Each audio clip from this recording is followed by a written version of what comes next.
Fala, meus amigos e amigas palmeirenses, estamos aqui novamente para trazer mais um vídeo no canal com as últimas informações do Verdão, que joga hoje contra o Cerro Porteño na Libertadores lá no Paraguai. Estou trazendo um corte aqui com essas últimas notícias para o jogo de logo mais à noite. Se inscreva no canal, deixa seu like, seu comentário também e vamos aí para o vídeo. Que é hora de nós falarmos do Palmeiras. O Palmeiras hoje vai enfrentar o Cerro Porteño. O jogo da Conmebol Libertadores.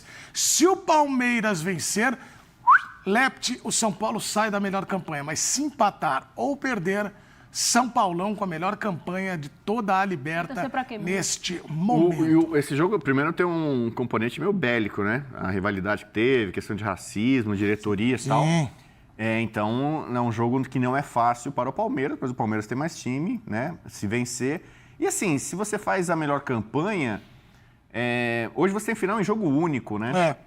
Você pode, dependendo do sorteio ali e tal, né, pegar um adversário muito cascudo, que joga bem fora de casa. Então, hoje, fazer a melhor campanha não é tão, acho que, importante. O Botafogo foi campeão o ano passado, decidindo todas fora. De verdade. Não é? Pode falar Antigamente, isso. o primeiro pegava o... Vamos falar do Paulista, que se o São Paulo tivesse decidido a campanha em casa... Mas aí era questão de mando. Um jogo, um clássico, semifinal de jogo. Então, mas assim, antigamente a Libertadores, quem fazia a melhor campanha pegava o pior. O melhor primeiro pegava o pior segundo. Então, assim, você já tinha uma questão técnica. Pô, vou fazer a melhor campanha para pegar um time pior. Você pode fazer a melhor campanha e pegar o segundo da melhor campanha. Bom, hoje... Que às vezes é cascavel. Mas não tinha sorteio, não tinha... Então, precisamos de um... Cerro Porteño e Palmeiras é atração nos canais ESPN 9h30, com a narração de Rogério Vogan, comentários. Olha que legal, os dois têm muito em comum, Oswaldo Pascoal e o Zinho, né? Os dois, porque o Pascoal entrevistou muito o Zinho, por isso que tem alguém em comum. Eles fazem o programa junto. Exatamente, fazem o programa junto. E o repórter será o Vinícius Nicoletti, o Carlos Eugênio Simon também vai comentar a arbitragem. Vamos colocar aí o provável Palmeiras, vamos ver, vai, será quem que vai fazer a locução? Sorteio. Vamos ver. Eduardo Parente, tem muito parente. Não sei, será? Eduardo de Mello. Eu amo. Aí vem o provável Palmeiras! É a Sociedade Esportiva Palmeiras com o Everton no gol. Voltou, entupiu, calou o Bubu. Giai jogando muito, rabiscando pela lateral direita. Calou o Bubu. Gustavo Gomes, zagueiro, xerifão. Calou o Bubu. Gol. Ainda não. Bruno Fux ou Murilo? Essa é a dúvida. Os dois calaram o Bubu. Ainda calma. Piquerez pela lateral esquerda. Emi Martínez está jogando muito. Ao lado dele, Richard Rios ou Lucas Evangelista. Pode fechar o olho e apontar, os dois também. Tá bem servido. Hein? Maurício está na armação de jogadas. Do lado direito, Estevão. Do lado esquerdo, Facundo Torres ou Paulinho. Se o Paulinho entrar, o Bubu vai tremer. Ele tem medo do Paulinho. E lá no ataque, fala o nomezinho dele. Fala. Tigrinho! Vitor Roque, que calou o Bubu na última partida, na última rodada da temporada. Este é o provável Palmeiras para enfrentar o Cerro Porteño. Cara, eu vou falar uma coisa. Você tá, assim, achando... O que você acha desse ano de Libertadores do Palmeiras? Eu acho que esse jogo do Cerro Porteño é importante, muito. Mas ganhar do São Paulo no final de semana será ainda mais importante. Jogo domingo, 5h30 da tarde. Exato. Porém... Em Barueri. Ô, Nath, vai ser em Barueri. O Abel, ele tem girado muito o elenco, não tá poupando tanto. Mas você vê, na gestão de energia, Felipe Anderson não aparece no provável, ele põe Maurício. Tem o Veiga se recuperando. Quer dizer, ele tem feito um trabalho de gestão de energia e o Palmeiras tem conquistado pontos não só em campo, como ter um elenco quase... Agora o departamento médico está quase vazio já. Mas melhora muito, né? Porque no começo da temporada o Palmeiras jogava e não convencia. Quando ganhava, não convencia. Tinha resultados ruins, desempenhos ruins. Foi assim nas duas finais contra o Corinthians, né? Pelo Paulista. A estreia do Brasileiro também contra o Botafogo, uma interrogação. Alguns jogos ali derrapa, não consegue fazer um jogo tão característico do Palmeiras. Parece que o time agora está encaixando. E para mim, o principal nome do Palmeiras hoje é essa recuperação do Paulinho tão rápida e a forma como ele já tem desempenhado tanto. Os poucos minutos que ele tem em campo, ele tem desempenhado demais. Então, muito antes de falar de Maurício, de Veiga, eu acho que o Paulinho é o nome principal hoje do Palmeiras. Com o empate, o Palmeiras se garante na próxima fase. Agora, vamos falar de personagens. Eu acho que o do Vitor Roque, embora tenha brincado com o Bubu, viralizou, eu colocando máscara de tigre, eu faço isso mais pelo conteúdo, gente. As pessoas acham, o Edu é palmeirense. Eu não me escondo de ninguém, o meu time é Rio Branco de Americana. E minhas filhas são palmeirenses, a Duda e a Malu, o meu pai é palmeirense, minha mãe, meu irmão, minha esposa. Eu sou Rio Branco de Americano. Cachorro é palmeirense? Também. Vizinho. Nós não temos um pet, mas se tivéssemos... Seria um pet palmeirense. Você fala isso de frente Seria ao um porco, espelho pra se convencer? Não, isso é uma verdade. Isso é bonito. Olha, o Vitor Roque, o capitão, você que jogou bola, quando o zagueiro errava, às vezes, ou estava inseguro, era uma parada. Quando o cara fazia uma boa partida, ele voltava. O gol pro atacante muda. Foi muito importante. Nós vamos ver um novo Vitor Roque? Não sei se um novo, porque ele estava produzindo, né? Movimentação, enfim. É um jogador, né, na minha opinião, que vai fazer muito bem ao Palmeiras, né? Principalmente com relação a isso, né, que aconteceu no último jogo, que foi o gol. Faltava ao Vitor esse momento para até retomada de confiança de um camisa 9, mas é isso, Edu. Eu acho que tira um peso das costas de um menino, né? Que foi contratado a peso de ouro, que vai ser muito importante para esse processo de Palmeiras aí dentro de 2025. E, enfim, eu gosto muito das movimentações, da maneira como ele joga. É um jogador que não tem a estatura, né, tão alta, mas tem força física para segurar zagueiros, tem velocidade, joga em diagonal, né? Posicionamento do corpo, é interessante a maneira como ele se movimenta ali como camisa 9 e, né, tinha uma seca, um jejum de gols ali de 13 jogos, né? Isso tem um peso para um camisa 9, né? Principalmente do quilate, como ele foi, né? Que o Vitor foi contratado. Mas eu acho que agora tira um pouco essa pressão sobre ele e a tendência é que, além das boas atuações, a gente veja aí o Vitor também participando de gols aí, vestindo a camisa do Palmeiras. Nesse programa você já citou, Bubu, que o São Paulo é o campeão da Libertadores 2025. Você ia perguntar que eu citei a teoria do ketchup, que serve agora pro Vitor Roque. Conta pro Capita a teoria do ketchup. O professor não ouviu também. Você não ouviu a teoria do ketchup? Essa é aquele ketchup velho do nosso tempo. O ketchup agora não é mais assim. Então, aquele que você bate. mas, assim. Cuidado. A teoria do ketchup, ela acabou sendo consagrada pelo Cristiano Ronaldo. O Cristiano Ronaldo citou numa entrevista, perguntando para ele, num momento de seca, um período dele curto de 100 gols. Vai lá, Natália. Ele falou, cara, fazer quero gol é igual ketchup no sanduíche. Às vezes você coloca, chacoalha, mexe e não sai nada. Não sai nada. Aí quando sai pum, de uma vez. Aí é explosão. Então agora, pela Aí teoria sim, do aí. ketchup, o Tigrinho, o Vitor Roque, vai fazer gol um atrás do outro agora. Mas não, aí você falou que o São Paulo já é o campeão. Esse Palmeiras não te mete nenhum medo, assim, pra errar sua previsão, nada. Medo eu só tenho dos boletos, cara. Não, tudo bem. Tem muito boleto Esse pra pagar. Palmeiras pode... Eu vejo o boleto, vai chegando aí eu vou escrever, chegou lá, não sei o quê. Aí eu vou ficar assustado. Agora, time, eu não tenho Esse medo. Palmeiras não mete medo. Não mete. Olha que loucura, ele enlouqueceu. Que loucura é isso, cara. Aliás, eu já Professor. vi times do Palmeiras bem melhores, né, inclusive. Professor. Já. Mas Libertadores não é só isso, né? É. Um mau dia, um mau enlouqueceu. passo. E o Palmeiras, se tem alguém que não tem medo de jogar em casa, fora, é esse time do Abel, né? Não, o Palmeiras joga melhor fora. É. Bem cascudo. O Palmeiras vem com uma sequência de vitórias de visitante absurda. E aí o pessoal fala do sintético, né? É. E eu acho que o grande argumento pro Palmeiras se defender, joga no sintético, não sei o quê, que o Palmeiras vence tanto de visitante, é o Inter fora, é o Bolívar na altitude, Dois é o Fortaleza. cearenses que não perdiam. Então assim, o Palmeiras em gramado natural fora, ele joga às vezes bem melhor do que quando joga Sabe em casa. Globo é a partida entre Palmeiras e Cerro Porteño. O Sibila fica aqui com a gente. Primeiro eu quero falar do Palmeiras, tá? Palmeiras, a gente, como sempre, né, a gente espera uma surpresa do Abel na escalação, né? A gente tem visto aí uma manutenção de esquema tático, mas a gente já sabe, por exemplo, que o Felipe Anderson não viajou. Então, no GE tem essa reportagem destacando, o Palmeiras desembarcou no Paraguai sem Felipe Anderson, mas ganha reforço. No caso, o reforço do Marcos Rocha, que deve aparecer. Aí vem aquela dúvida, né? Será que ele vai poupar o Giai, que tá indo super bem?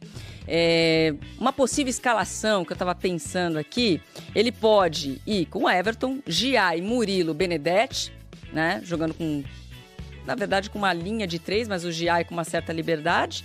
Aníbal, M, Evangelista, Vanderlan e Veiga, essa pode ser a novidade, Flaco e Facundo Torres, né? Aí alterando levemente o esquema tático que ele vem utilizando. O Abel não gosta de poupar, mas a gente tem visto aí ele tentando equilibrar os minutos das suas principais estrelas, para não estourar ninguém, até porque no momento não tem ninguém, com exceção do Mikael, entregue ao departamento médico. A gente sabe que o Bruno Rodrigues está em transição, né? Mas como é que vem o Cerro Porteño para esse jogo? E tem toda essa questão de ambiente também, né, meu amigo? Porque O último encontro, né, ainda pelo Sub-20 entre Palmeiras e Cerro Porteño não foi bacana, com atos racistas. Então, tem também essa questão, né? O Palmeiras, a princípio, até queria viajar com mais segurança e desistiu porque sentiu que o jogo aqui foi tranquilo e espera que esse jogo seja tranquilo aí também. Joana, o Cerro vem muito pressionado, mas falando sobre essa questão de ambiente, vale lembrar que quando houve o sorteio da Libertadores em março, eu estava cobrindo lá, e os dirigentes Palmeiras, né, o Palmeiras estava lá sendo representado, se encontrou com dirigentes do Cerro Porteño no momento e pediu que o Cerro tomasse atitudes, que fizesse campanhas, que o Palmeiras não tinha nada contra o Cerro, mas que era uma questão do que havia acontecido com o Luigi e que se entendia que o Cerro não tinha tomado medidas com os torcedores, já que o Cerro é reincidente. E eu trouxe na primeira participação que o Nacional soltou um comunicado para os seus torcedores que viajaram a Salvador e estava olhando agora, conferindo as redes sociais do Cerro Porteño, nada, nenhuma campanha antirracista, pensando que é um jogo de risco por tudo que aconteceu. Quando houve o sorteio nas redes sociais do Cerro Porteño, foi uma enxurrada de mensagens racistas, porque o adversário seria o Palmeiras. Na mensagem que o Cerro postou ontem, dizendo que o próximo jogo era contra o Palmeiras, pelo menos não há comentários racistas. Mas o Cerro não tomou nenhuma atitude em suas redes sociais, com alguma mensagem de consciência, uma mensagem antirracista, algo que o Cerro tinha dito que faria. Bom, até o momento não fez. E há uma pressão nesse momento no Cerro por conta dos maus resultados em campo.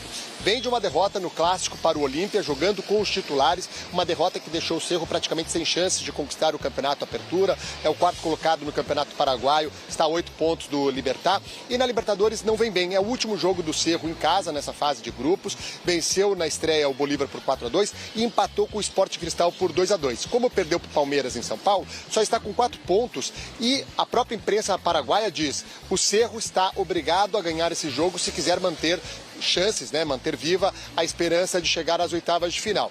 Tem alguns desfalques, mas a principal mudança que a gente vai ver hoje à noite, Joana, é no gol. O Gatito Fernandes, que não foi bem contra o Olímpia, jogador experiente, goleiro da seleção paraguaia, vai para o banco de reservas e quem vai assumir o lugar então é o Alexis Martín no gol do Cerro hoje à noite. Agora sim posso liberar o Sibila. Trabalhou muito aqui com a gente hoje. Obrigada, Sibila, e bom trabalho. PVC, que não está aqui hoje, mas está sempre presente, chega para dar um pitaco sobre esse jogo e sobre esse ambiente que a gente espera que não seja hostil. Olha o que o Palmeiras vai tentar fazer hoje, lá em Assunção. Jogo duríssimo, jogo da rivalidade, da crise do racismo na Conmebol. Vai ser muito hostil o ambiente, mas o Palmeiras pode alcançar 19 partidas sem derrota fora de casa. Presta muita atenção nisto. O Palmeiras teve em 96, 18 jogos sem perder como visitante. Lembra o que era 96? O time de Veloso, Cafu, Sandro Blum, Kleber, Júnior, Flávio Conceição, Amaral, Djalminha, Rivaldo, Miller e Luizão, que fez 102 gols em 30 jogos para ser campeão paulista. E que naquele primeiro semestre jogou 18 vezes como visitante sem derrota, 17 vitórias, 1 empate. As 17 vitórias têm, por exemplo, 6-0 no Santos na Vila Belmiro. Estes números de hoje não são iguais porque são 3 empates e 15 vitórias. Os mesmos 18 jogos empatados com 96. Isso que o Abel já conseguiu fazer, esse elenco do Palmeiras já conseguiu fazer. 19 ultrapassam o número de 96. É impressionante. Agora o Palmeiras tem que resolver também como é que ganha em casa, no Allianz Parque, porque nos últimos 10 jogos no Allianz Parque só ganhou 4. Esse é o próximo problema. O primeiro problema é voltar de Assunção sem derrota e com recorde de 19 partidas seguidas sem perder como visitante. Tá aí o PVC, então, falando sobre essa campanha também fora de casa, que é impressionante, né, espetacular. Gente? Nossa, 18 jogos sem perder. O Palmeiras joga como visitante, como se estivesse em casa. Feito que não acontece desde 96. Olha o tempo que tem, então chama bastante atenção. O Palmeiras que voltou a ser cascudo como era no início da era Abel Ferreira. Você lembra aquele time que ganhava do River Plate? 3-0, dando taca nos caras? O Palmeiras aquele time que quando joga bem goleia e quando joga mal ele consegue a vitória também. E que a qualquer momento você acredita que pode sair o gol. Tinha muita essa característica, uma força mental assim. E eu posso citar dois jogos desses fora de casa. O jogo contra o Ceará, pela Copa do Brasil, que o Palmeiras fez uma partida extremamente tranquila e eficiente mesmo, fez o resultado fora de casa, e contra o time lá em Brasília do Vasco, né? Que não foi brilhante, não foi, mas foi eficiente, foi lá e fez um gol. Então, assim, acho que esses dois jogos são bons exemplos de como o Palmeiras voltou a ser cascudo. E indo a campo, pensando nesse time, o Veiga se recuperou de uma luxação no ombro, mas a gente não imagina que ele seja titular nesse momento, né? Esse time mudou desde que o Veiga se machucou. Felipe Anderson hoje não foi para a partida, foi poupado, mas deve ser aquele esqueleto que o Abel vem montando esse time? Ou você imagina mudanças, Hernan, até pela tranquilidade que hoje tem no grupo, está praticamente classificado? Será que o Abel pensa em poupar ou não é o momento disso ainda? O Veiga não entrou, né, contra o Vasco. Não. Ele viajou, estava lá, mas não entrou. Pode ser uma novidade hoje, né? Pode ganhar uns minutos. O Veiga está bem, já está recuperado, já vem no processo de readaptação ali para o campo, com o time, e é um jogador que deve ganhar uns minutos hoje. Então, eu vejo que o Palmeiras está muito forte, assim, com opções. Você tem o Vitor Roque ali fazendo gols. Aí, quando não tem o Vitor Roque, tem o Flaco Lopes, que está fazendo gol também na Libertadores e está fazendo gols. Então, assim, são opções que o time tem. Hoje é mais para a questão de rodagem e descanso, porque você tem um jogo duríssimo no fim de semana, que é um clássico, e o Palmeiras na manutenção da liderança, e hoje você tem um Cerro Porteño que está em crise, né? É um jogo que você consegue poupar um ou outro ali, e assim, quando se fala poupar, não é que você está tirando o bom para colocar o mais ou menos. Você está colocando um cara tão bom quanto. É o famoso rodízio, que lá atrás o Juan Carlos Osório falava e a gente tirava a onda. Mas é verdade, hoje o Palmeiras não tem um 11 titular. O Palmeiras tem pelo menos 15 jogadores que servem ao treinador como titular. Inclusive jogadores que atuam no lugar do Veiga, né? Na mesma posição do Veiga, e que vem entregando também. Então, o Veiga, claro, né? Ele tem uma importância, não só pela qualidade dele, mas pela liderança que ele exerce, pela por história, ele ser, né? Um símbolo dessa era vencedora do Palmeiras. Mas em campo as coisas também vão acontecendo, né? Chegando esse time em reformulação e quem chegou também começa a apresentar esse futebol, o time começa a encaixar, então vai ter que brigar por uma vaga também nesse momento. O Veiga é o melhor jogador do Palmeiras depois do Alex, nessa posição. O Alex jogou muita bola, o Alex foi vitorioso no Palmeiras e tal, só que depois do Alex você não teve um meia de tanta qualidade e vencedor. O Alex chega nessa geração pós-Alex. Então é um jogador extremamente importante, muito importante. Tanto que o Palmeiras recusou oferta, não quis vender e nem quer vender. Se chegar a proposta, não vai vender.